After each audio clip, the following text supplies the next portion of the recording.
दोस्तों जयपुर शहर में हमारा 5वां दिन है और यहाँ पर हम आपका अपने चैनल पर्यटन ब्लॉग विद अरविंद राजपूत में स्वागत करते हैं। दोस्तों आज हम आपको दिखाने वाले हैं जयपुर के हृदय में स्थित अल्बर्ट हॉल म्यूज़ियम को। जी हाँ दोस्तों, आज हम आपको अल्बर्ट हॉल म्यूज़ियम ले जाएंगे और यहाँ का हम आपको नज़ारा दिखाएंगे और यहाँ की जो अद्भुत चीज़ें हैं और यहाँ पर बहुत सारा ज्ञान आपको देखने को मिलेगा, सीखने को मिलेगा। तो सब कुछ आप देखेंगे और सीखेंगे दोस्तों। तो आप ब्लॉग के अंत तक बने रहिएगा, ठीक है दोस्तों। ये देवी जी हैं, आप देख रहे होंगे ये। और यहाँ से अब हम दोस्तों टिकट घर के लिए जा रहे हैं। ये देखिए, तो यहाँ से हम प्रस्थान कर लिए टिकट घर के लिए। ये टिकट घर है और यहाँ पर लाइन लगी हुई है दोस्तों। तो यहाँ पर हम अपनी बारी का इंतज़ार करते हैं, ठीक है। ये देखिए दोस्तों, और हमने टिकट यहाँ से,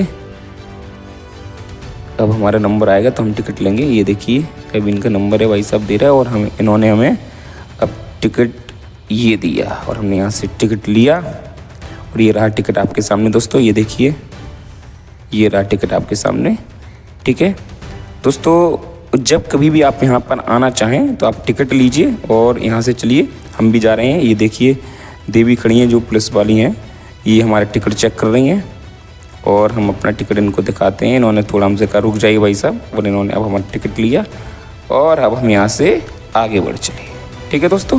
चलिए आगे बढ़ लिए। अब हम यहाँ से अपनी चर्चा जारी रखते हैं जो कि हमने अभी शुरुआत की है अल्बर्ट हॉल म्यूज़ियम के बारे में। दोस्तों 1876 ईस्वी में प्रिंस ऑफ वेल्स के स्वागत के लिए निर्मित ये भवन शीघ्र ही राजस्थान की सांस्कृतिक धरोहरों का अद्वितीय संग्रहालय बन गया। सर स्विंटन जैकब की वास्तुकला में बनी इस इमारत की प्रत्येक दीवार, प्रत्येक मेहराब और प्रत्येक स्तंभ इतिहास की गूंज सुनाते हैं। आज हम कदम दर कदम इस जीवित इतिहास के माध्यम से यात्रा करेंगे। चलिए दोस्तों, तो अब हम इसके नज़दीक पहुंचने वाले हैं। ये देखिए, आप लोगों को देख पा रहे होंगे, है ना। तो ये हम बस आ ही गए हैं और यहाँ से जो है ये देखिए थोड़ा सा मैं राउंडेड घूमना पड़ रहा है। तो यहाँ से जो है हम चल रहे हैं, आपको दिखाते जा रहे हैं साथ ही साथ। ये देखिए,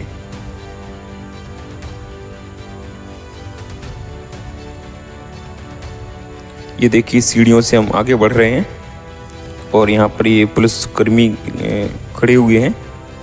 तो ये देखिए, आप देख पा रहे होंगे। चलिए दोस्तों, बस अब हम प्रवेश करने वाले ही हैं और अब हम आपको आगे ले जाते हैं। ये देखिए यहाँ से बाहर का पूरा नज़ारा है ये दोस्तों। अब हम आपको आगे ले जाते हैं दोस्तों। ये जो चित्र आपको नज़र आ रहा है, ये चित्र सुसा में डेरियस के महल से धनुर्धारियों के फारसी फ्रिज के एक भाग को दर्शाता है जो अचमेनिद साम्राज्य लगभग 510 ईसा पूर्व के समय का है और वर्तमान में लॉवर संग्रहालय में रखा हुआ है। ये चित्र पट्टिका चमकदार ईंटों से बनी है और इसमें अमर कहलाने वाले कुलीन शाही रक्षकों को दिखाया गया है जो भालों और धनुषों से लैस हैं। ये फारसी साम्राज्य की शक्ति और कलात्मकता को दर्शाता है। जीवंत रंग और विस्तृत शिल्पकला प्राचीन फारसी कला में प्रयुक्त उन्नत तकनीकों को उजागर करती है। ये फ्रिज मूलतः महल की दीवारों की सजावट का हिस्सा था जो राजा के अधिकार और उसकी सेना की ताकत का प्रतीक था। दोस्तों ये है अल्बर्ट हॉल, आप देख पा रहे होंगे। दोस्तों ये आपको राजा महाराजा नजर आ रहे हैं, भारतीय शासक मान सिंह, अमर सिंह, जय सिंह। दोस्तों अकबर के प्रमुख सामंतों में से एक थे मान सिंह, जिन्होंने मुगल साम्राज्य में महत्वपूर्ण भूमिका निभाई। अमर सिंह दोस्तों जयपुर के राजा और अकबर के समकालीन। जय सिंह जयपुर के संस्थापक और प्रसिद्ध गणितज्ञ, जिन्होंने जल महल और अन्य स्मारक बनवाए। इन शासकों के द्वारा भारतीय राजनीति और संस्कृति पर महत्वपूर्ण प्रभाव डाला गया। इनके शासनकाल में युद्धों के साथ साथ कला और विज्ञान में भी प्रगति हुई।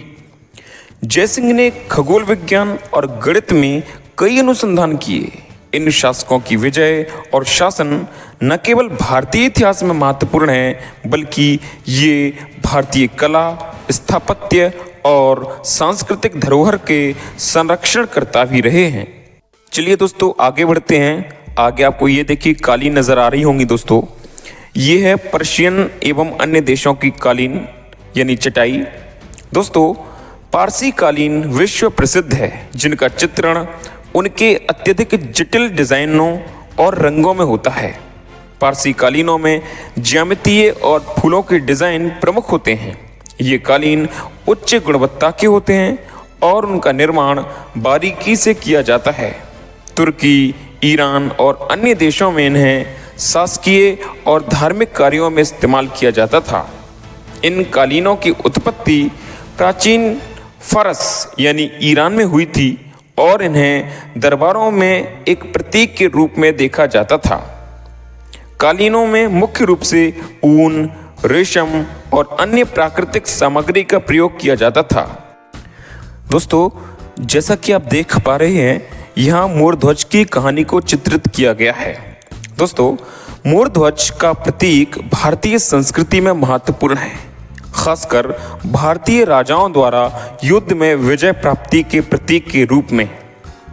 ये एक प्रकार का धार्मिक और सांस्कृतिक प्रतीक होता था। मोर ध्वज की कहानी अक्सर शाही राजवंशों द्वारा एकता और शक्ति का प्रतीक बनाकर चित्रित की जाती थी। ये प्रतीक धर्म, संस्कृतियों और शासकों के बीच एकता को दर्शाता था। शाही युद्धों और सैन्य अभियानों में इसे लहराया जाता था। भारतीय कला में इसे शक्ति और सौभाग्य का प्रतीक माना जाता है। दोस्तों जैसा कि आप देख पा रहे हैं, नल दमयंती स्वयंवर का चित्रण। दोस्तों नल दमयंती की कहानी महाभारत में वर्णित है, जिसमें दमयंती ने स्वयंवर में नल को चुना था। ये चित्रण प्राचीन भारतीय साहित्य का एक महत्वपूर्ण हिस्सा है। स्वयंवर की परंपरा उस समय शाही परिवारों में प्रचलित थी, जिसमें विवाह का निर्णय लड़की द्वारा लिया जाता था। नल और दमयंती की प्रेम कहानी भारतीय काव्य साहित्य में एक उदाहरण के रूप में दी जाती है। इस चित्रण में प्रेम, त्याग और सम्मान के संदेश को प्रमुखता दी जाती है। चलिए दोस्तों अब आगे बढ़ते हैं और आगे है ये देखिए abduction of the white horse. दोस्तों श्यामकर्ण घोड़े का अनुसाल से पकड़ा जाना। श्यामकर्ण घोड़ा प्राचीन भारतीय कथाओं में एक महत्वपूर्ण घोड़ा था। ये घोड़ा विशेष रूप से युद्धों और सैन्य अभियानों में प्रसिद्ध था। श्यामकर्ण को पकड़ने की घटना भारतीय युद्ध कला और शौर्य का प्रतीक मानी जाती है। इसे पकड़ने की घटना भारतीय महाकाव्यों में साहस और युद्ध की रणनीति का प्रतीक है। ये भी दर्शाता है कि उस समय घोड़े युद्ध के महत्वपूर्ण संसाधन होते थे। इस घटना को चित्रित करने में घोड़े की शक्ति और उसकी अनुकृति को महत्व दिया जाता है। चलिए दोस्तों अब आगे बढ़ते हैं और आगे है the great gambling scene in the Mahabharat. दोस्तों ये द्रौपदी चीर हरण का सीन है और इसमें द्रौपदी का चीर हरण महाभारत का एक अपमानजनक और प्रसिद्ध दृश्य है।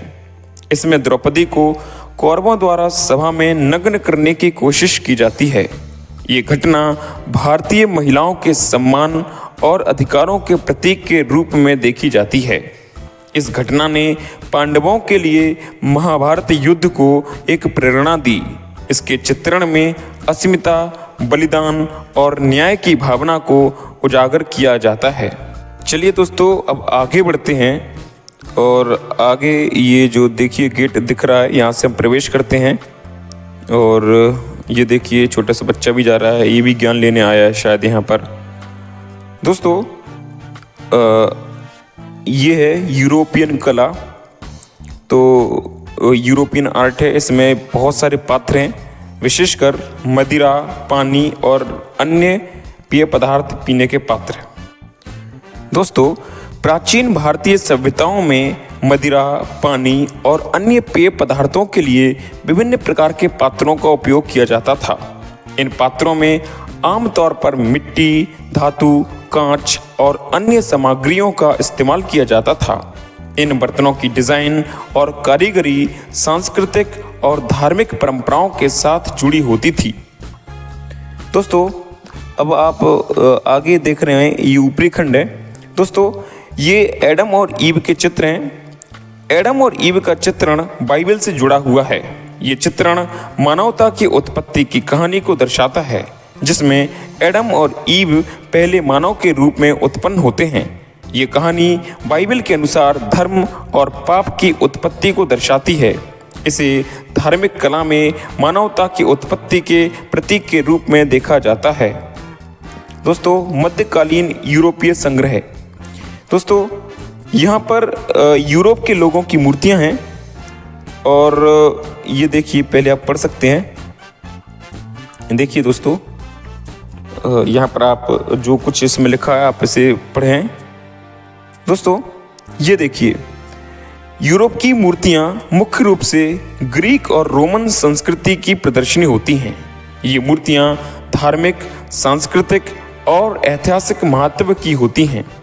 ग्रीक और रोमन देवी देवताओं की मूर्तियाँ कला और शिल्प की उत्कृष्टता का उदाहरण मानी जाती हैं। देखिए दोस्तों, ये तमाम मूर्तियाँ आपको यहाँ नज़र आ रही होंगी। हम इन्हीं मूर्तियों का जिक्र कर रहे हैं। ये है इंटरनेशनल आर्ट। चलिए दोस्तों अब हम आगे बढ़ते हैं।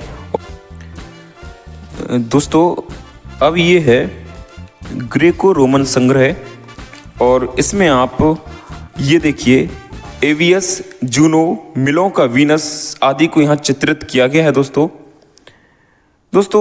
एवियस, जूनो और मिलों का वीनस जैसी मूर्तियाँ प्राचीन ग्रीक और रोमन कला का हिस्सा हैं। मिलों की वीनस को विश्व प्रसिद्ध मूर्तियों में से एक माना जाता है, जो प्राचीन ग्रीक कला का उत्कृष्ट उदाहरण है। ये मूर्ति सौंदर्य, आदर्श और समर्पण का प्रतीक है। एवियस और जूनो मूर्तियां रोम और ग्रीस की देवी देवताओं के रूप में प्रतिष्ठित हैं। इन मूर्तियों के चित्रण में मानव रूप की सुंदरता और देवताओं की शक्ति को दिखाया गया है।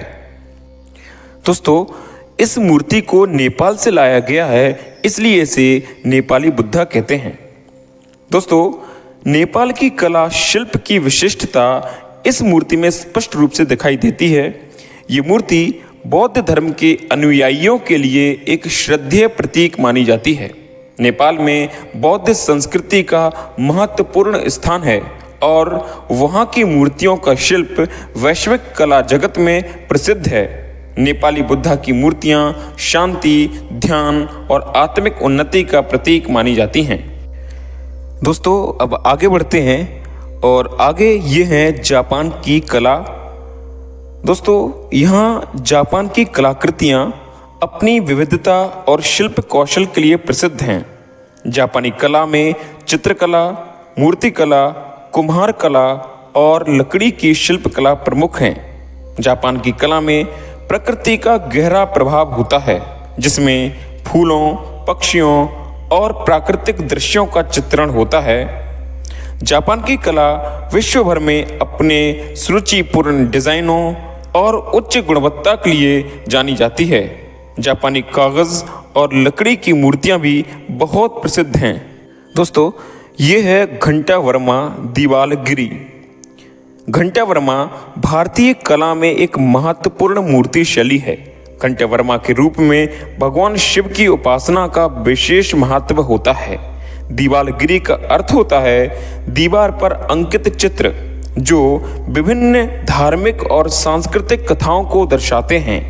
दीवालगिरी में भारतीय दीवारों पर बने चित्र और कृतियों को विशेष स्थान दिया गया है, जो धार्मिक, ऐतिहासिक और सांस्कृतिक घटनाओं का चित्रण करते हैं। दोस्तों, अब आप देख रहे होंगे डाल्टन एवं मिंटन के बर्तन। डाल्टन और मिंटन बर्तन विशेष रूप से ब्रिटिश कुम्हार कला का हिस्सा हैं। इन बर्तनों का निर्माण 18वीं और 19वीं शताब्दी में हुआ। डाल्टन और मिंटन के बर्तन अपनी सुंदरता, उत्कृष्टता और शिल्प कौशल के लिए प्रसिद्ध हैं। इन बर्तनों की डिज़ाइन में जटिल उकेरे गए चित्र और रंगीन ग्लोज होते थे। इन बर्तनों का उपयोग विशेष रूप से शाही परिवारों और अमीरों द्वारा किया जाता था। दोस्तों, लाल तुर्की बर्तन तुर्की कला का एक प्रसिद्ध रूप है। इन बर्तनों में लाल रंग का प्रयोग बहुतायत में किया जाता है और इनकी डिज़ाइन में जटिल ज्यामितीय पैटर्न होते हैं। ये अक्सर कुम्हार कला और तुर्की शाही संस्कृति का हिस्सा होते थे। लाल तुर्की बर्तन को उच्च गुणवत्ता के आधार पर कुम्हार शिल्प के रूप में देखा जाता है, जिनकी उत्पादन प्रक्रिया बहुत ही सावधानी पूर्वक और शिल्प कौशल से की जाती थी। दोस्तों, अब हम आगे बढ़ चले हैं और ये देखिए यहाँ पर काफ़ी लोग एकत्रित हैं और पता नहीं कहाँ कहाँ से लोग आए हैं। दोस्तों, ये हैं ईरानी और तुर्की बर्तन। ईरानी और तुर्की बर्तन कला के उच्चतम उदाहरण माने जाते हैं। ईरान में बर्तन बनाने की पारंपरिक कला बहुत पुरानी है और ये कला मुस्लिम सभ्यता के दौरान समृद्ध हुई। तुर्की के बर्तन विशेष रूप से इज़्निक और उज़्बेक प्रकार के होते हैं, जो अपनी डिज़ाइन और रंगों में बहुत आकर्षक होते हैं। इन बर्तनों में कारीगरी, मोमबत्तियाँ और शानदार चित्रांकन होते हैं। दोस्तों, ये देखिए, आपको बर्तन नज़र आ रहे होंगे। ये देखिए,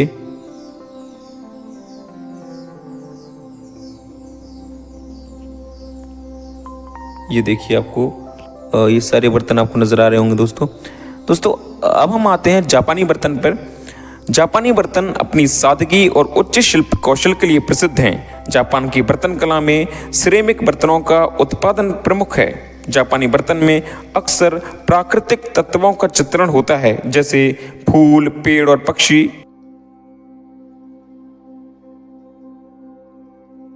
दोस्तों, अब हम आगे बढ़ते हैं और यहाँ पर भी देखिए काफ़ी लोग हैं। और दोस्तों, अब हम आगे आपको और भी बर्तन दिखाने वाले हैं। ये देखिए, ये हैं यूरोपियन पॉटरे। दोस्तों, यूरोपियन पॉटरे सिरेमिक कला की शिल्प कला विश्व भर में प्रसिद्ध है। यूरोप में विशेष रूप से इंग्लैंड, फ्रांस और इटली में उत्कृष्ट बर्तन बनाए जाते थे। इन बर्तनों में बारीकी से काम किया जाता था और उनमें डिज़ाइन के लिए रंगीन कांच या चित्रकारी का उपयोग होता था। यूरोपियन पॉटरी ने उच्च गुणवत्ता और सुंदरता को सिरेमिक कला में एक नई पहचान दी। दोस्तों, ये हैं हंगरी के पॉटरे। हंगरी में बर्तन बनाने की कला विशेष रूप से कुम्हार कला में निपुणता के लिए प्रसिद्ध है।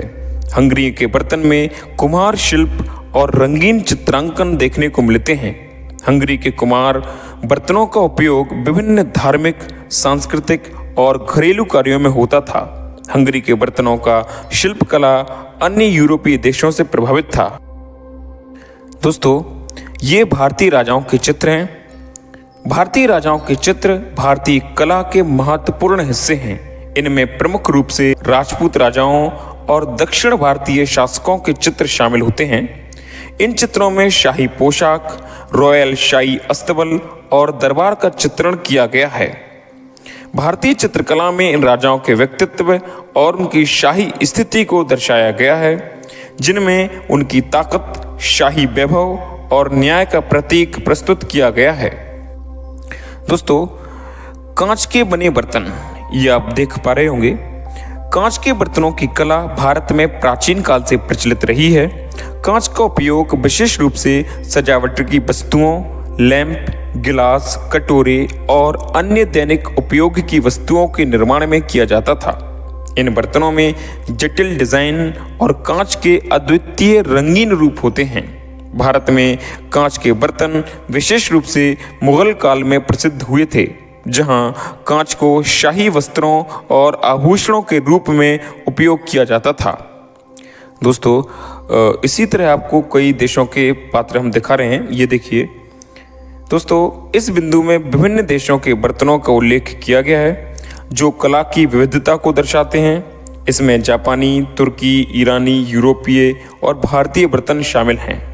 प्रत्येक देश का अपना अलग शिल्प और डिज़ाइन है जो उसकी सांस्कृतिक धरोहर और कलात्मक परंपराओं को दर्शाता है। इन बर्तनों में प्रत्येक का उद्देश्य और शिल्प कौशल भिन्न भिन्न होता है, लेकिन सभी का उद्देश्य सुंदरता और उपयोगिता को संतुलित करना होता है। दोस्तों, ये है दिल्ली के नीले पॉटरे। दिल्ली का नीला पॉटरी नीला मिट्टी का बर्तन मुगल काल की कला का हिस्सा है। इसे विशेष रूप से दिल्ली और इसके आसपास के क्षेत्रों में बनाए जाते थे। ये बर्तन नीला और सफ़ेद रंग के होते थे। इनकी डिज़ाइन में फूल, पत्तियां और अन्य प्राकृतिक रूप होते थे। ये कला मुगल सम्राटों के दरबारों में अत्यधिक लोकप्रिय थी और उनके शाही घरानों के लिए विशेष रूप से तैयार किए जाते थे। ये देखिए दोस्तों, ये आपको नज़र आ रहे होंगे दोस्तों, ये देखिए, ये देखिए आप, कितने अद्भुत बर्तन हैं, कितने खूबसूरत नज़र आ रहे हैं। ये देखिए दोस्तों, दिल्ली के नीले मृद पात्र, इन्हीं का हम अभी जिक्र कर रहे थे दोस्तों। तो ये हैं दिल्ली के नीले पॉटरे, जैसा कि आप देख पा रहे हैं दोस्तों। ये देखिए आप, सारे नीले बर्तन हैं। पॉटरे कलेक्शंस ये आप पढ़ सकते हैं, इंग्लिश में है सारा। दोस्तों, ये है पेशावर के पॉटरे।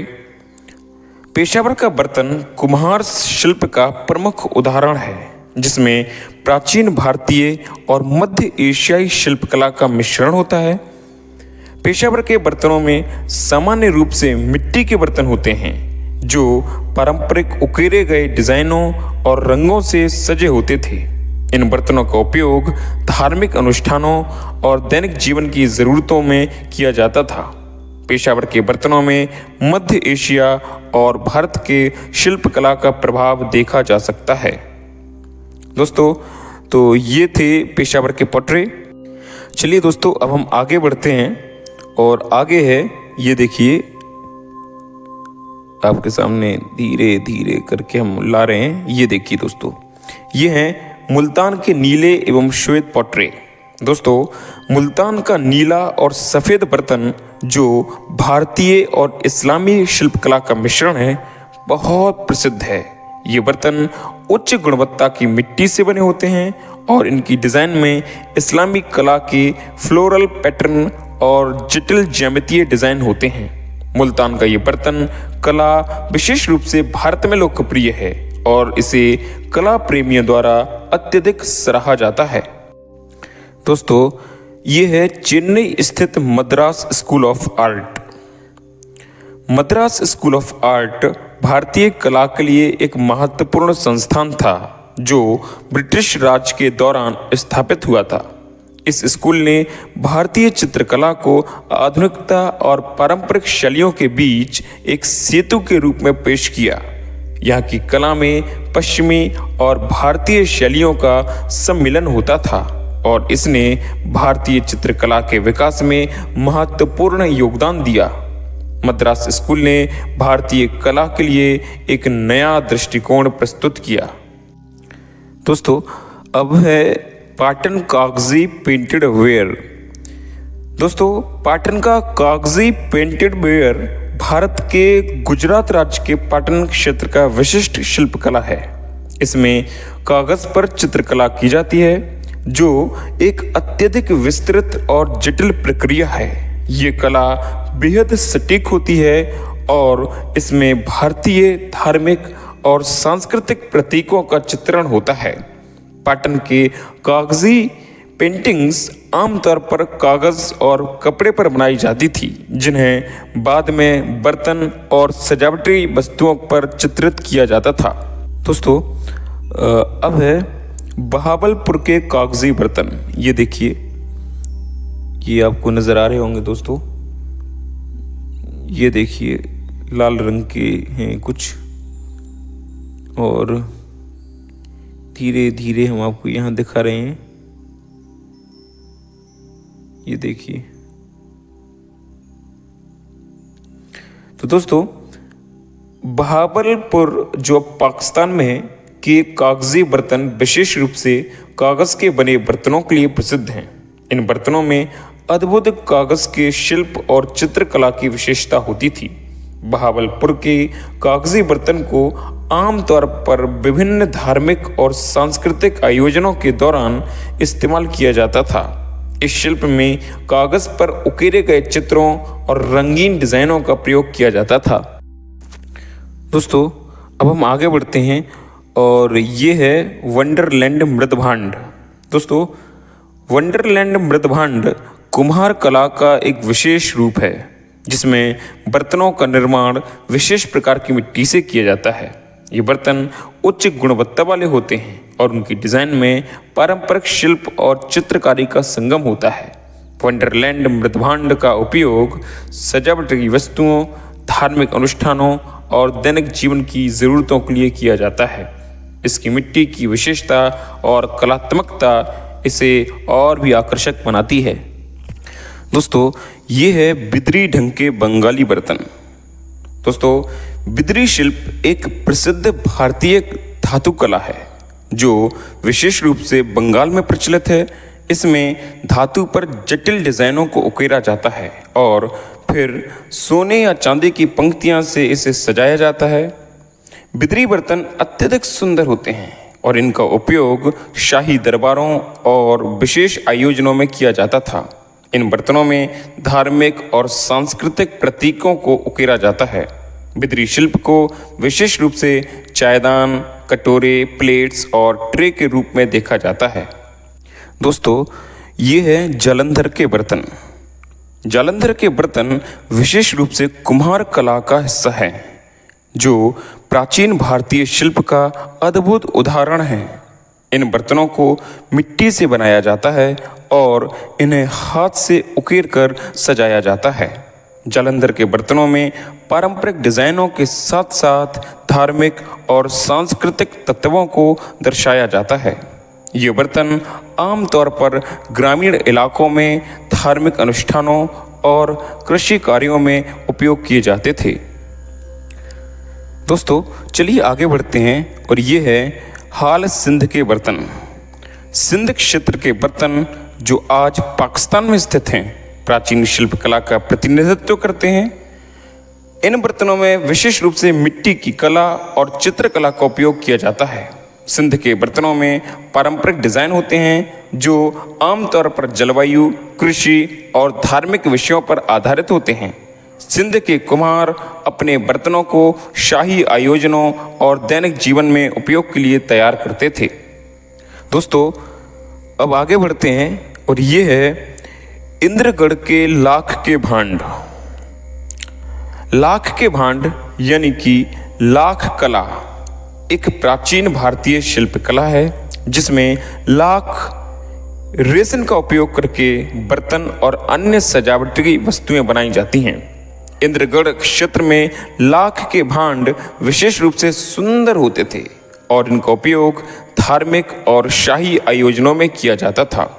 लाख के भांड पर पारंपरिक चित्रकला और डिजाइन उकेरी जाती थीं, जिससे ये बर्तन और भी आकर्षक बन जाते थे। दोस्तों, अब आगे है, ये देखिए बंगाल कार्व्ड पोट्री। दोस्तों, बंगाल के उकेरे गए बर्तन जो विशेष रूप से कुम्हार कला का हिस्सा हैं, बहुत ही सुंदर और सटीक होते हैं। इन बर्तनों पर उकेरे गए डिजाइन में धार्मिक और सांस्कृतिक प्रतीक होते हैं। बंगाल की कुम्हार कला को कच्ची मिट्टी, बांस, लकड़ी और अन्य प्राकृतिक सामग्री के साथ जोड़ा जाता है। इन बर्तनों का उपयोग आमतौर पर ग्रामीण क्षेत्रों में और धार्मिक अनुष्ठानों के लिए किया जाता था।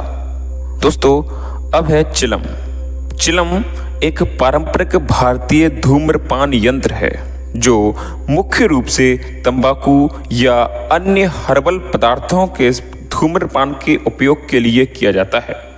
ये विशेष रूप से उत्तर भारत, पंजाब और राजस्थान में प्रचलित था। चिलम आमतौर पर मिट्टी, लकड़ी या धातु से बने होते हैं और इसमें उकेरी गई डिजाइनों और चित्रों का प्रभाव देखा जाता है। ये भारतीय पारंपरिक जीवन का एक अभिन्न हिस्सा रहा है।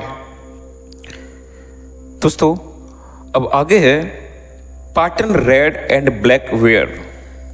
पाटन का लाल और काला बर्तन गुजरात राज्य के प्राचीन शिल्पकला का एक हिस्सा है। इसमें मिट्टी का उपयोग किया जाता है और इन बर्तनों को लाल और काले रंग से रंगा जाता है।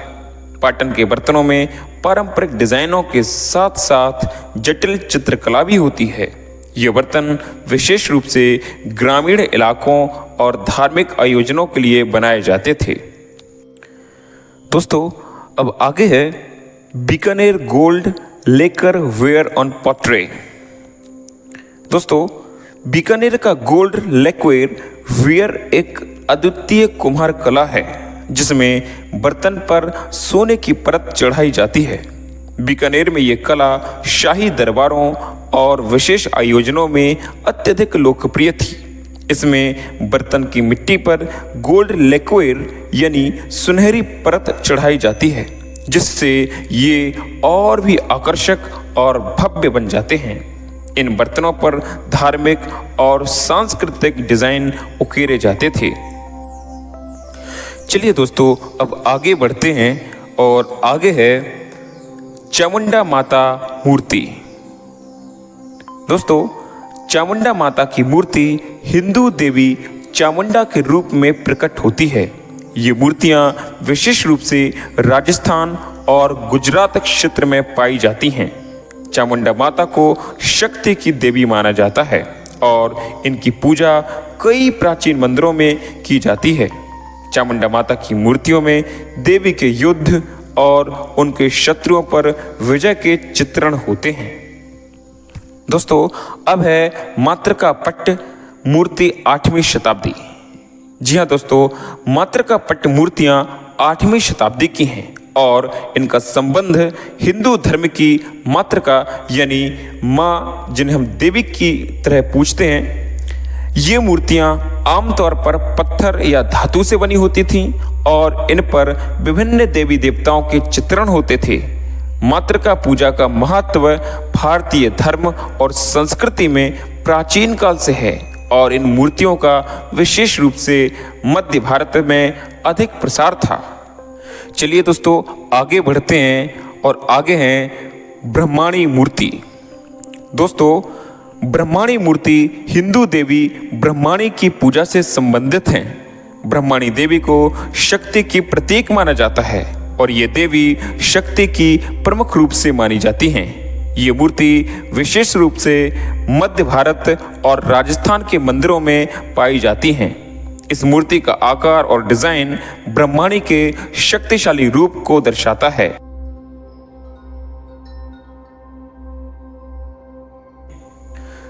दोस्तों आगे बढ़ते हैं। आगे है शिव मूर्ति 8वीं शताब्दी।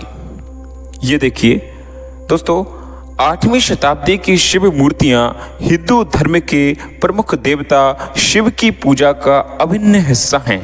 इन मूर्तियों में शिव को ध्यान मुद्रा में त्रिशूल के साथ और अन्य प्राचीन शैलियों में दर्शाया जाता है। शिव की मूर्तियां भारतीय कला और संस्कृति में एक महत्वपूर्ण स्थान रखती हैं और इन्हें विशेष रूप से उत्तर भारत, दक्षिण भारत और मध्य भारत के मंदिरों में पाया जाता है। दोस्तों अब आगे है, ये देख रहे होंगे आप, यक्षी मूर्ति 4वीं शताब्दी। यक्षी मूर्तियां प्राचीन भारतीय शिल्पकला का एक हिस्सा हैं जो मुख्य रूप से 4वीं शताब्दी के आसपास बनाई गई थीं। यक्षी को समृद्धि और सौंदर्य की देवी माना जाता है और इन मूर्तियों में अक्सर उन्हें सुखद मुद्रा में दर्शाया जाता है। यक्षी मूर्तियां विशेष रूप से प्राचीन भारतीय वास्तुकला में पाई जाती हैं, जैसे कि मौर्यकालीन संरचनाओं में। अब ये है कार्तिकेय। कार्तिकेय को भगवान शिव और देवी पार्वती का पुत्र माना जाता है और इनकी मूर्तियां अक्सर युद्ध कला में चित्रित होती हैं। ये मूर्तियां खासकर दक्षिण भारत में लोकप्रिय हैं, जहां उनकी पूजा विशेष रूप से की जाती है। दोस्तों, अब ये है वीणाधर शिव। 10वीं शताब्दी की वीणाधर शिव मूर्तियां भगवान शिव को वीणा बजाती हुई दर्शाती हैं। ये मूर्ति भारतीय कला में संगीत और कला के प्रतीक के रूप में शिव के समर्पण को दर्शाती हैं। शिव को कभी कभी अपनी तपस्या के दौरान संगीत की साधना में लिप्त दिखाया जाता है और ये मूर्ति उस दृश्य का एक अद्भुत उदाहरण है।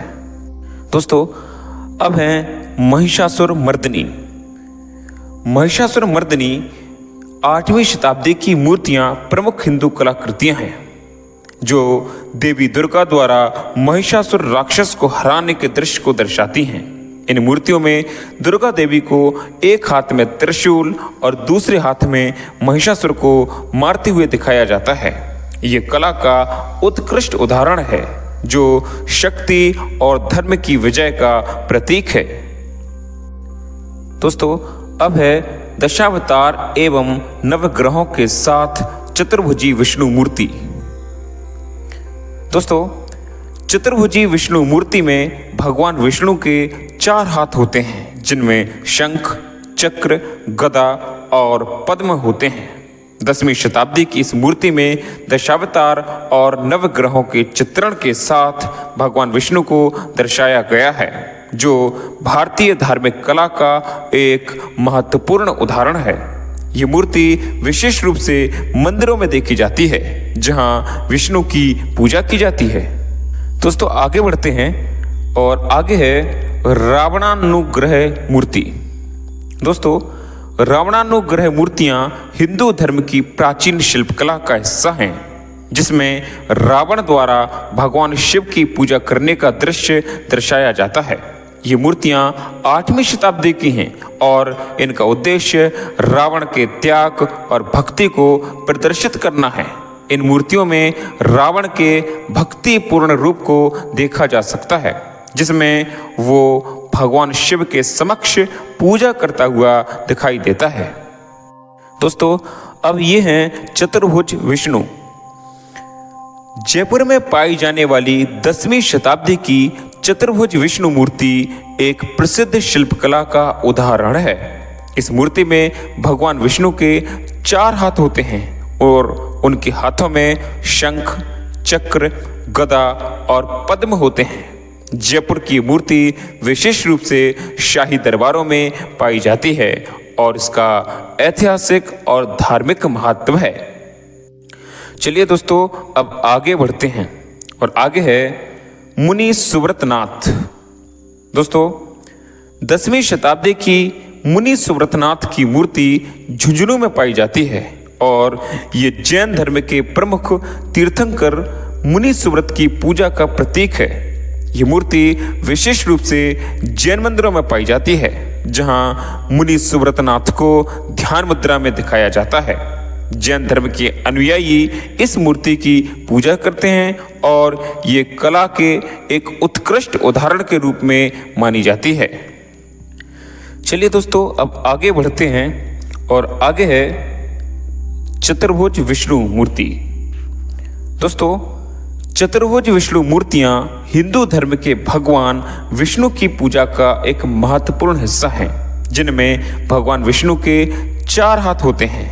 ये हाथ शंख, चक्र, गदा और पद्म से युक्त होते हैं, जो उनकी शक्ति और धर्म के प्रतीक हैं। इस मूर्ति का विशेष रूप से मंदिरों में पूजा की जाती है और ये भारतीय धार्मिक कला का एक उत्कृष्ट उदाहरण है, जो भगवान विष्णु की सर्वव्यापीयता और सर्वोच्चता को दर्शाती है। चलिए दोस्तों, अब आगे बढ़ते हैं और आगे है वामन विष्णु। दोस्तों, वामन विष्णु मूर्ति 10वीं शताब्दी की मूर्ति है, जिसमें भगवान विष्णु को वामन अवतार के रूप में दर्शाया जाता है। वामन भगवान ने राजा बलि से 3 पग भूमि में वचन लिया था और इस मूर्ति में उन्हें तत्कालिक रूप में छोटे कद के रूप में दिखाया जाता है। ये मूर्ति विशेष रूप से दक्षिण भारत और मध्य भारत में पूजी जाती है और भगवान विष्णु के अवतारों की श्रृंखला में एक महत्वपूर्ण स्थान रखती है। दोस्तों, अब है वराह मूर्ति। वराह मूर्ति भगवान विष्णु के तीसरे अवतार वराह के रूप में बनाई गई एक प्रसिद्ध मूर्ति है। इसमें भगवान विष्णु को वराह रूप में दिखाया गया है, जिन्होंने पृथ्वी को राक्षस हिरण्याक्ष से बचाया था। दोस्तों, ये मूर्ति 11वीं-12वीं शताब्दी के बीच की है और इसे विशेष रूप से मंदिरों और पुरानी धरोहर स्थलों में पाया जाता है। ये कला की एक महान कृति मानी जाती है और भगवान विष्णु के शक्ति के प्रतीक के रूप में पूजनीय है। चलिए दोस्तों, अब आगे बढ़ते हैं और आगे है चतुर्भुज विष्णु। दोस्तों, इस मूर्ति में भगवान विष्णु को 4 हाथों के साथ दर्शाया गया है, जो उनके दिव्य रूप को प्रदर्शित करते हैं। 10वीं शताब्दी की ये मूर्ति भारतीय कला में अपनी उत्कृष्टता और विशिष्टता के लिए प्रसिद्ध है। भगवान विष्णु का चतुर्भुज रूप भारतीय धर्म और दर्शन में शांति, शक्ति और संरक्षण का प्रतीक है। इस मूर्ति में भगवान को शंख, चक्र, गदा और पद्म के साथ दिखाया गया है। दोस्तों, ये है लक्ष्मी नारायण मूर्ति। लक्ष्मी नारायण मूर्ति में भगवान विष्णु और देवी लक्ष्मी को साथ साथ दर्शाया जाता है। ये मूर्ति 15वीं शताब्दी की है और भारतीय धर्म में लक्ष्मी की पूजा धन, सुख और समृद्धि के रूप में की जाती है। इस मूर्ति में भगवान विष्णु और देवी लक्ष्मी को आमतौर पर शाही रूप में देखा जाता है, जो उनके समृद्धि और शक्ति के प्रतीक हैं। दोस्तों, अब है बोधिसत्व मूर्ति। बोधिसत्व मूर्ति बौद्ध धर्म का महत्वपूर्ण प्रतीक है, जिसमें बोधिसत्व को ध्यान मुद्रा में दर्शाया गया है। ये मूर्ति विशेष रूप से 12वीं शताब्दी की है और बौद्ध कला में इसकी अत्यधिक महत्वपूर्ण भूमिका है। बोधिसत्व मूर्तियाँ बौद्ध धर्म के उन अनुयायियों की मूर्तियाँ होती हैं जो ज्ञान प्राप्ति के मार्ग पर हैं और ये चित्रण शांति और समर्पण का प्रतीक है। दोस्तों, अब है बुद्ध मूर्ति 4वीं शताब्दी। बुद्ध मूर्तियां भारतीय कला का एक अमूल्य हिस्सा हैं, जो बौद्ध धर्म के संस्थापक भगवान बुद्ध के दर्शन और शिक्षा को दर्शाती हैं। 4वीं शताब्दी की बुद्ध मूर्तियां विशेष रूप से उनके ध्यान और समाधि के रूप में निर्मित की गई हैं, जिसमें भगवान बुद्ध को योग मुद्रा में बैठा हुआ दर्शाया गया है। ये मूर्तियां भारतीय बौद्ध धर्म के विकास की गवाह हैं। दोस्तों, अब है बुद्ध की मूर्ति सरखंडित है, योग मुद्रा में चीवर धारण किए बैठे हैं। दोस्तों, इस मूर्ति में भगवान बुद्ध को योग मुद्रा में बैठा हुआ दर्शाया गया है, जिसमें वो अपने ध्यान में पूर्ण रूप से समाहित हैं। ये मूर्ति 4वीं शताब्दी की है और इसमें बुद्ध का चेहरा थोड़ा खंडित है, लेकिन उनका योग मुद्रा में ध्यान करना उनकी गहरी आत्मा की अभिव्यक्ति है। ये मूर्ति बौद्ध धर्म के सिद्धांतों को समर्पित एक अद्वितीय कलाकृति है। दोस्तों, अब है त्रिविक्रम मूर्ति। त्रिविक्रम मूर्ति भगवान विष्णु के वामन अवतार से संबंधित है, जिसमें भगवान विष्णु को 3 कदमों में पूरी पृथ्वी को नापते हुए दिखाया जाता है। इस मूर्ति को 12वीं शताब्दी में बनाया गया था और ये भगवान विष्णु के त्रिविक्रम रूप का आदर्श चित्रण है। इसमें भगवान को विशाल रूप में दिखाया गया है, जहां वो अपनी एक पग से पूरी पृथ्वी और दूसरे पग से स्वर्ग को नापते हैं। तो दोस्तों, ये थी त्रिविक्रम मूर्ति जो भगवान विष्णु के वामन अवतार से संबंधित है। और दोस्तों, अब आगे बढ़ते हैं और अब हम बात करते हैं महावीर स्वामी की मूर्ति के बारे में। महावीर स्वामी जैन धर्म के 24वें तीर्थंकर हैं और उनकी मूर्तियां विशेष रूप से जैन मंदिरों में पाई जाती हैं।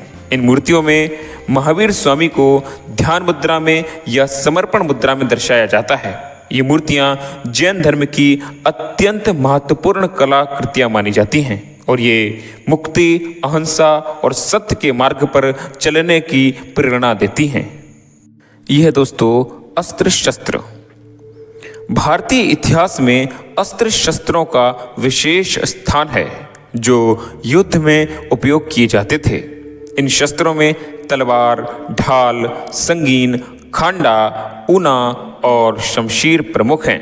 ये शस्त्र विभिन्न साम्राज्यों और राजवंशों द्वारा युद्धों में इस्तेमाल किए गए। खांडा एक विशेष प्रकार की तलवार होती है जो अपने विशाल और वजनदार आकार के कारण प्रसिद्ध है। ये शस्त्र शाही सैन्य बलों और उनकी युद्ध कला का प्रतीक माने जाते हैं। चलिए दोस्तों, अब हम यहाँ से बाहर निकलते हैं और देखिए लोगों की भीड़ आपको नजर आ रही होगी। और दोस्तों अब हम आपको कुछ और दिखाने वाले हैं, ये देखिए। तो दोस्तों अब हम आपको कुछ और पात्र दिखाएंगे, जैसे सुराही। 18वीं शताब्दी की सुराही एक सुंदर और पारंपरिक बर्तन है जिसे मुख्य रूप से पानी या शराब रखने के लिए उपयोग किया जाता था। सुराही का डिजाइन बेहद विशिष्ट और आकर्षक होता है और ये भारतीय हस्तशिल्प का बेहतरीन उदाहरण है। ये बर्तन पारंपरिक घरों और महलों में बहुत आम थे और शाही दरबारों में भी इसका उपयोग किया जाता था। गणेश कटोरा। गणेश कटोरा 19वीं शताब्दी का एक प्रसिद्ध बर्तन है जो विशेष रूप से गणेश जी की पूजा के लिए उपयोग किया जाता है। इस कटोरे पर भगवान गणेश की मूर्ति का चित्रण किया गया होता है और ये पूजा सामग्री रखने के लिए आदर्श होता है। ये कृति भारतीय धार्मिक कला का एक सुंदर उदाहरण है जो कला, श्रद्धा और परंपरा का संगम है। गुलाब पाश। गुलाब पाश 19वीं शताब्दी के समय का एक अद्भुत और सुंदर बर्तन है जिसे विशेष रूप से फूलों के लिए इस्तेमाल किया जाता था। इस गुलाब पाश का डिजाइन भारतीय हस्तशिल्प कला में विशेष स्थान रखता है और इसे उच्च सामाजिक वर्गों द्वारा प्रयोग किया जाता था। गुलाब पाश का रूप और संरचना इसके सौंदर्य और उपयोगिता दोनों को दर्शाती है। अंडाकार ट्रे। अंडाकार ट्रे एक प्रकार की लकड़ी या धातु से बनी होती है जिसका रूप अंडे जैसा होता है। ये ट्रे खास तौर पर भोजन परोसने के लिए उपयोग में लाई जाती है और विभिन्न शाही भोजों और समारोहों में इसका इस्तेमाल होता था। अंडाकार ट्रे का डिजाइन भारतीय कला का प्रतीक है जो पारंपरिक और आधुनिक दोनों ही रूपों में दिखाई देता है। गुलाबदानी। गुलाबदानी एक छोटे आकार का बर्तन होता है जिसमें गुलाब के फूलों को रखा जाता है। ये बर्तन विशेष रूप से धार्मिक या सांस्कृतिक आयोजनों में उपयोग किया जाता है। गुलाबदानी का डिजाइन और उसकी नक्काशी भारतीय कला की सुंदरता को प्रदर्शित करता है। ये बर्तन पूजा स्थलों पर गुलाब की पंखुड़ियों को रखने के लिए आदर्श माना जाता है। हस्तावा। हस्तावा एक प्रकार की छोटी टोकरी होती है जिसे भारतीय पारंपरिक घरों में इस्तेमाल किया जाता है। इसका उपयोग खास तौर पर पूजन सामग्री या घरेलू वस्त्रों को रखने के लिए किया जाता है। ये विशेष रूप से कशीदाकारी और लघु चित्रण के लिए जाना जाता है जो भारतीय शिल्पकला का उत्कृष्ट उदाहरण है। ट्रे, सुराही। ट्रे और सुराही दोनों ही बर्तन भारतीय कला और संस्कृति में महत्वपूर्ण स्थान रखते हैं। ट्रे का उपयोग आमतौर पर भोजन परोसने के लिए किया जाता था, जबकि सुराही का उपयोग पानी या अन्य पेय पदार्थों को स्टोर करने के लिए होता था। इन दोनों वस्तुओं का डिजाइन भारतीय शिल्पकला का अद्वितीय उदाहरण होता है जो अपने समय की विशेषता को दर्शाते हैं। कटोरदान, सुराही, ट्रे, हुक्का आदि। दोस्तों ये सभी पात्र जो कि हम बात कर रहे हैं, कटोरदान, सुराही, ट्रे और हुक्का, ये भारतीय सांस्कृतिक धरोहर के प्रमुख बर्तन हैं। कटोरदान में भोजन या मिठाई रखने का चलन था। सुराही का उपयोग पानी और शराब रखने के लिए किया जाता था और हुक्का का प्रयोग आराम से बैठकर तंबाकू पीने के लिए किया जाता था। इन बर्तनों का डिजाइन और शिल्प कारीगरी भारतीय कला की समृद्धि का प्रतीक है। दोस्तों, हिरण 20वीं शताब्दी, तश्तरी 19वीं शताब्दी। 20वीं शताब्दी में बनी हिरण की मूर्ति एक विशिष्ट कलाकृति है जो भारतीय सांस्कृतिक प्रतीक और वन्य जीवन के प्रति श्रद्धा को दर्शाती है। तश्तरी जो 19वीं शताब्दी की है, आमतौर पर शाही भोजों में उपयोग की जाती थी और इसकी सुंदर नक्काशी और आकार भारतीय शिल्पकला का उत्कृष्ट उदाहरण है। दोस्तों, अब हम आगे आपको दिखा रहे हैं हाथी के दांत से बने हिंदू देवी देवताओं की छोटी छोटी मूर्तियां। दोस्तों, ये देखिए, आपको अभी नजर आएंगी। ये देखिए आप, महाभारत के दृश्यों से सुसज्जित ढाल है ना, ये सब आप पढ़ सकते हैं इन सब चीज़ों को।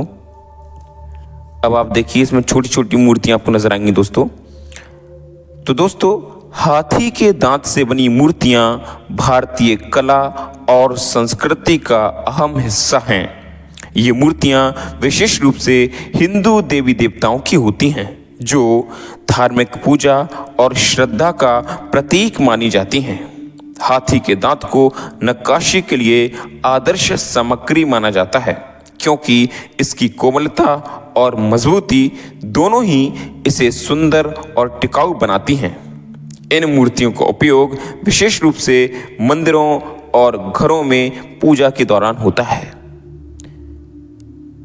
देखिए, अब रामायण से जो दृश्य रामायण के उससे सुसज्जित हैं, जैसे कि पहले महाभारत के थे, अब ये रामायण के हैं। देखिए आप दोस्तों, अब आप ये देखिए, यहां पर आप पढ़ सकते हैं दोस्तों। ये है, देखिए, रामायण यज्ञ पात्र। ये रामायण की यज्ञ पात्र हैं। जिन जिन चीज़ों की आवश्यकता होती थी वो सब कुछ यहाँ पर दिखाई गई हैं। देखिए कितनी खूबसूरत लग रहे हैं दोस्तों। ये इनकी खूबसूरती में आप सराबोर हो जाएंगे, मदहोश हो जाएंगे इनकी खूबसूरती को देखकर। बहुत सुंदर बनाए गए हैं दोस्तों। ये आपको आना ही चाहिए दोस्तों। इस चैनल पर हम बहुत सारे म्यूज़ियम को दिखाएंगे। लगभग हम पूरे देश में घूम घूम करके जितने भी म्यूज़ियम होंगे, हम राष्ट्रीय म्यूज़ियम है ना, इन सबको भी दिखाएंगे। बहुत कुछ आपको दिखाने वाले हैं दोस्तों। तो दोस्तों, आपको हमें ऐसे ही प्यार देते रहना होगा, ऐसे ही हमारे ब्लॉग को देखते रहना होगा। देखिए आप, ये कितना सुंदर लग रहा है यहाँ। चलिए दोस्तों, अब हम आगे बढ़ते हैं। ये देखिए गरुड़, ये भी देखिए बनाई गई हैं सभी।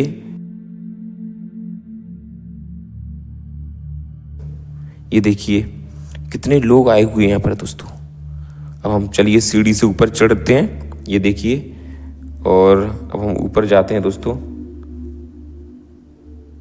यहाँ अभी तो नीचे वाले फ्लोर पे हमने आपको सब दिखाया। अब हम ऊपर बढ़ चलते हैं दोस्तों। तो ऊपर क्या क्या अभी आप देखने वाले हैं, ये सब आप देखिएगा। देखिए अभी हम सीढ़ी से ऊपर ही जा रहे हैं। तो काफ़ी बड़ा म्यूज़ियम है दोस्तों और बहुत सुंदर बनाया गया है। बहुत सारी चीज़ें यहाँ पर हैं जो आपको इतिहास के ज्ञान से रूबरू कराएंगी दोस्तों। तो आपको ज़रूर यहाँ पर आना चाहिए और हम आपको दिन प्रतिदिन ऐसे ही म्यूज़ियम दिखाते रहेंगे दोस्तों। ये देखिए, ये पढ़िए, देख सकते हैं आप। ये सब इतिहास की घटनाएं यहाँ पर वर्णित हैं। आप इनको इत्मीनान से देखिए, निहारिए और ज्ञान लीजिए। यहाँ पर बहुत कुछ सीखने को मिलेगा दोस्तों। ये देखिए, ये सारे हम जो हमने शुरुआत में जिक्र किया कि हाथी के दांत से बने हिंदू देवी देवताओं की छोटी छोटी मूर्तियाँ है ना। और 19वीं शताब्दी में, 20वीं शताब्दी में जो हिरण के थे, तश्तरी वगैरह, वो सब चीज़ें हम आपको अभी तक दिखा रहे हैं दोस्तों। तो आप इत्मीनान से इनको निहारिए। ये देखिए, ये लाक्षा कार्य है दोस्तों। अब आप इन सब चीज़ों को देखिए, ये देखिए छोटे छोटे पात्र हैं ये सब। ये देखिए अब हम यहाँ से आपको ये ऊपर आ गए दोस्तों, नीचे हमने सब कुछ दिखाया, हम ऊपर का नज़ारा आपके सामने रखने जा रहे हैं। ये देखिए आप कितनी सुंदर ये पात्र नजर आ रहे हैं दोस्तों। आज को मुझे नहीं लगता कोई ऐसा बना सकता है। पहले कितने होशियार कारीगर हुआ करते थे, कितने निपुण हुआ करते थे। ये देखिए रथ आपको नजर आ रहा होगा दोस्तों, ये रथ है ये, और यहाँ से ये देखिए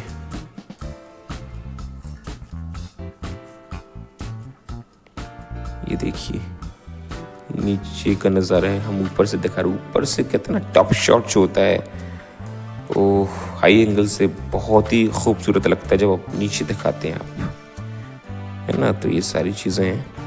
ये देखिए अब हम आगे बढ़ चलते हैं और यहाँ देखिए और भी कुछ छोटे छोटे देवी देवताएं हैं, कुछ और भी मूर्तियां हैं। आप इन सबको देखिएगा, सब देखिए दोस्तों। ये सब आपको म्यूजियम में ही मिल सकती हैं, आमतौर पर तो ये कहीं मिलने वाली नहीं है। क्या आप सोचो कि हम वैसे कहीं चले जाएं, तो म्यूजियम में दोस्तों सब कुछ संरक्षित रहती हैं, संग्रहित रहती हैं दोस्तों। अब है सवाई माधो सिंह द्वितीय की समाधि गैटोर की प्रतिकृति। दोस्तों सवाई माधो सिंह द्वितीय की समाधि गैटोर जो जयपुर के गैटोर में स्थित है, राजस्थान के शाही परिवार की एक महत्वपूर्ण सांस्कृतिक धरोहर है। उनकी समाधि का निर्माण अत्यंत सुंदर और शाही तरीके से किया गया था, जो उस समय की वास्तुकला का एक उत्कृष्ट उदाहरण है। गैटोर की ये प्रतिकृति सवाई माधो सिंह द्वितीय की समृद्धि और उनके योगदान को सम्मानित करती है। चलिए दोस्तों अब आगे बढ़ते हैं। अब आगे है जैन मंदिर सांगानेर की प्रतिकृति। दोस्तों सांगानेर का जैन मंदिर राजस्थान में स्थित एक प्रमुख धार्मिक स्थल है और इसकी प्रतिकृति भारतीय वास्तुकला और जैन धर्म की समृद्ध परंपरा को दर्शाती है।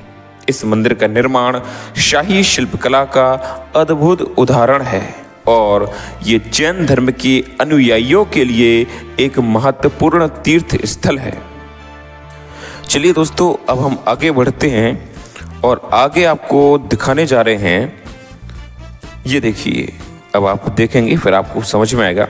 दोस्तों आगे है शरीर और आत्मा का चित्र, मृतकों के न्याय का चित्र। ये देखिए दोस्तों ये चित्र भारतीय धार्मिक और दार्शनिक सोच को दर्शाते हैं, जिसमें शरीर और आत्मा के बीच के संबंध को समझाने की कोशिश की जाती है।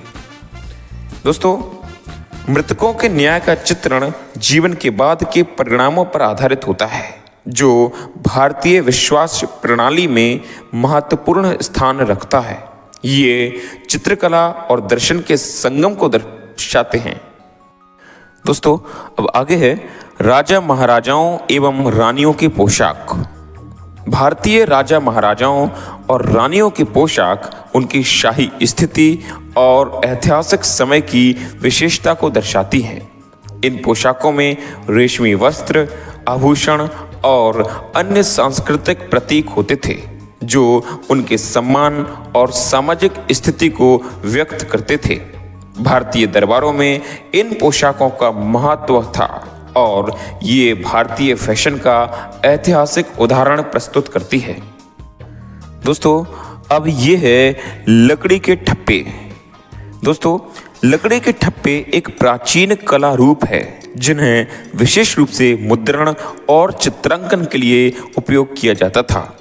इन ठप्पों पर नक्काशी की जाती थी और उन्हें कागज या कपड़े पर डिजाइन बनाने के लिए इस्तेमाल किया जाता था।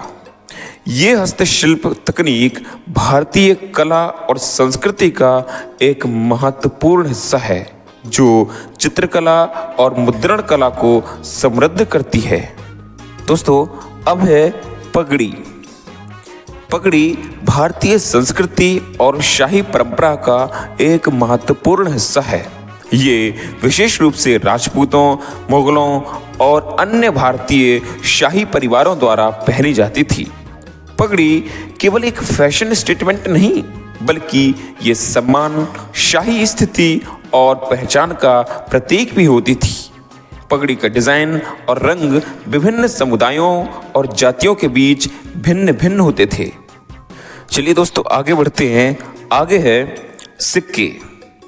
भरतपुर रियासत के, झालावाड़ रियासत के, धौलपुर रियासत के, टोंक रियासत के, जोधपुर रियासत के, शाहपुरा रियासत के। दोस्तों इन रियासतों के सिक्के उनके सांस्कृतिक और ऐतिहासिक महत्व को दर्शाते हैं।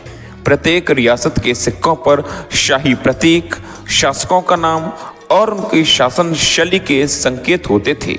ये सिक्के उस समय के शाही और व्यापारिक इतिहास का एक अभिन्न हिस्सा थे और रियासतों के शासन और संपत्ति का प्रतीक माने जाते थे। चलिए दोस्तों अब आगे बढ़ते हैं। ये देखिए बादशाह अकबर, एम्परर अकबर, ये सब इनके समय के सिक्कों की बात चल रही है दोस्तों 1 आने के नोट, 2 आने के नोट।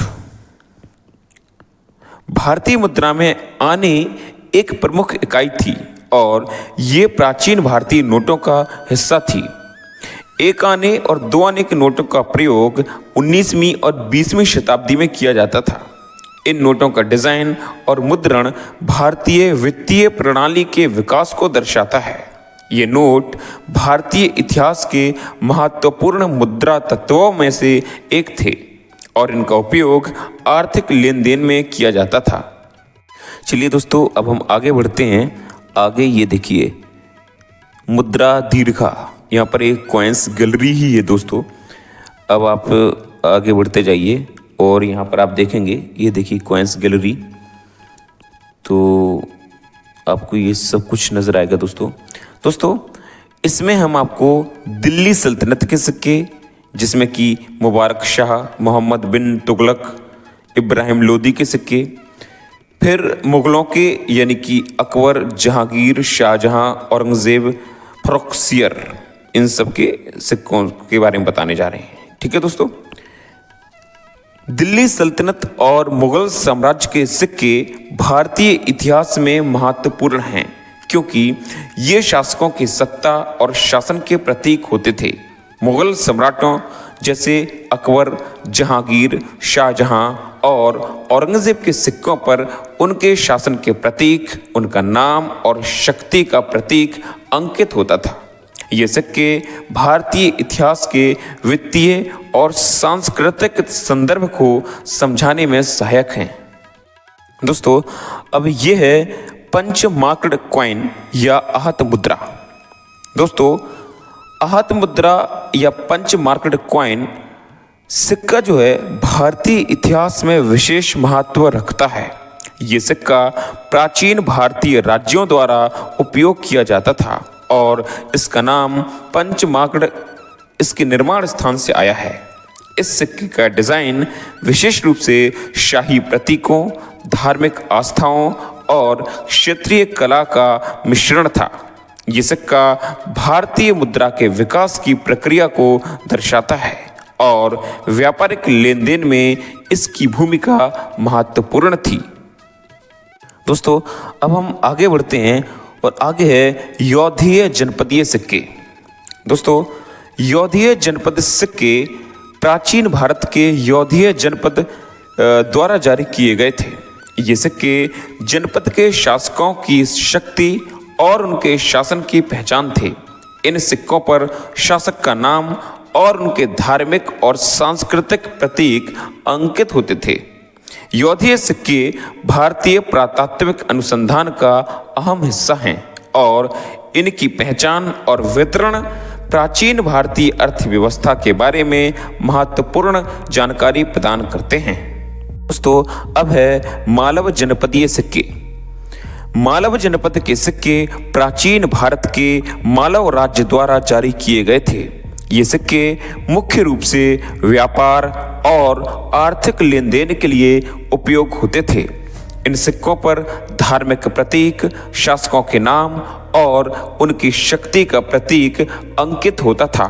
मालव सिक्के भारतीय प्राचीन इतिहास की एक महत्वपूर्ण धरोहर माने जाते हैं और इनसे उस समय के शासन और सामाजिक संरचना की जानकारी मिलती है।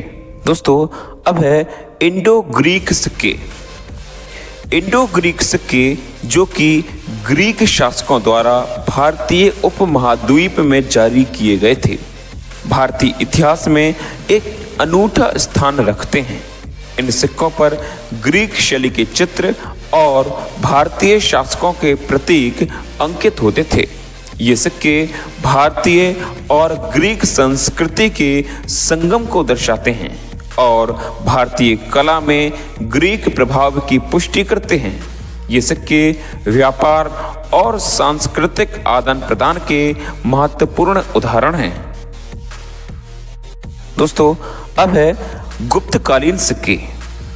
चंद्रगुप्त, कुमारगुप्त प्रथम, कच्छगुप्त, चंद्रगुप्त द्वितीय।